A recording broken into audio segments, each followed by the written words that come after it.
7 مرتبہ صبح فجر کی نماز کے بعد اور 7 مرتبہ مغرب کی نماز کے بعد صبح اور شام اللہم اجرنی من النار، اے میرے اللہ، اے میرے مالک، اے میرے رب، مجھے آگ سے بچا لے۔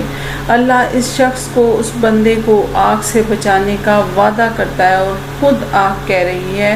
اور ایک اور روایت میں آتا ہے کہ جو شخص 3 مرتبہ اللہ سے یہ مانگتا ہے، 3 مرتبہ یہ کہتا ہے اللہم انی اسألک الجنہ، اے اللہ میں تیرے سے جنت کا سوال کرتا ہوں، تو جنت کہتی ہے یا اللہ اس کو میرے لیے جنت میں داخل کر دے، تو اور اللہ کہتا ہے میں نے اس کے لیے جنت واجب کر دی۔ اور جو شخص 3 مرتبہ جہنم سے پناہ مانگتا ہے تو وہ آگ جہنم کہتی ہے یہ تجھ سے پناہ مانگتا ہے تو اس کو جہنم سے بچا لے۔ اللہ جہنم سے بچانے کا وعدہ کرتا ہے۔